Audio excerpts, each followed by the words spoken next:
honored and excited to announce that Ramki, one of the leading players in the sustainability domain, has been the first of the companies to win this certificate, this award of Sustainability Business Excellence Award.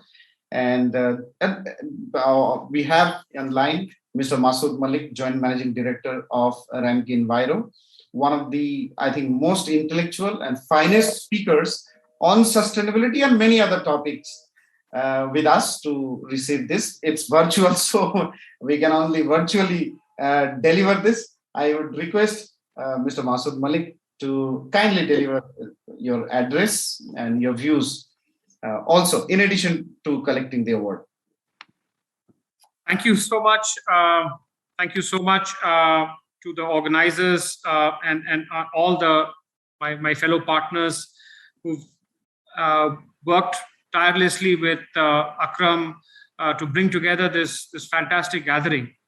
So, firstly, please allow me to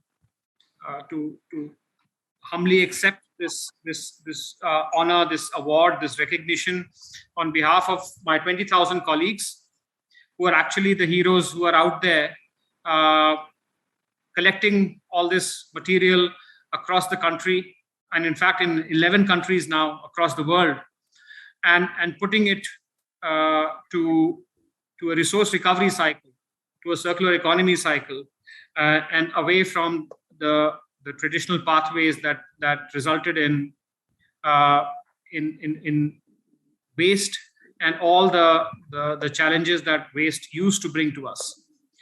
I think the topic today is extremely timely, and I'm hoping that I'll have an opportunity to, through discussions, probably gain a lot of value and insights from fellow practitioners who have gathered here. I have a few slides that I wanted to share with you.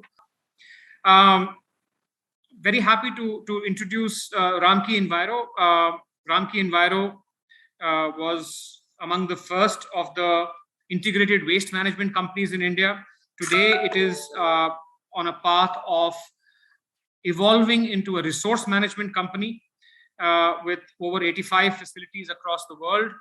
Today, we are handling about 7 million tons per annum, serving about 35,000 customers across the world. Many of these customers are municipalities. Many of these customers are private sector industries. Many of these customers are hospitals. Many of these customers are commercial establishments.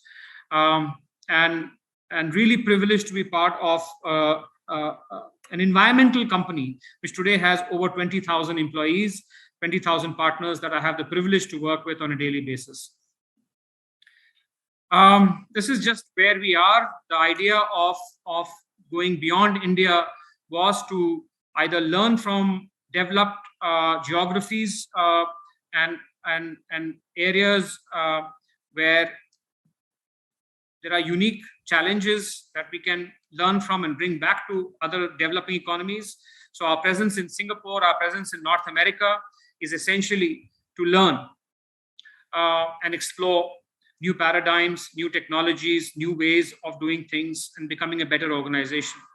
And then to bring sustainability impact and those solutions at scale in locations such as India and other parts of the developing economies in Southeast Asia, Middle East, and Africa. In terms of separation, this is a picture of our probably one of the world's most advanced plastics sorting lines, which is AI enabled, where there's there's no human intervention. This whole plant is operated, 1,600 tons per day. The plant is operated by 6 people. It is that level of automation that is possible. Is this necessarily the best solution for India? No, our MRFs in India are different. But just to show you an example of where technology is today, the fact is that there is a AI ML integrated, completely man-free, fully integrated 1,600 tons per day facility that we are operating in Dubai. This is in Jebel Ali in Dubai, and a matter of significant learning for us. And the use of technology to extend the social reach and adoption of recycling. One of the most important aspects of enabling EPR is how early in the chain you can capture the plastics. Once the plastics is a part of municipal waste, once the plastics is contaminated, the cost of its recovery, its separation, its cleaning, even before the recycling, is often a barrier to recycling. And therefore, how we can ensure that using technology, we can actually ensure that you are able to capture the material early without it being mixed, without it being contaminated. The second and equally important is how robust is your traceability. And the second element of this technology is using blockchain to ensure that you are able to have traceability and ensuring that your credits are real credits and they're not manipulated or credits that can be questioned. And therefore, right from collection to sorting and segregation to processing, and we are attempting to make EPR a very mainstream aspect of who we are and what we do. That's all I had to share. I hope that we'll have an opportunity to have a very involved Q&A around this.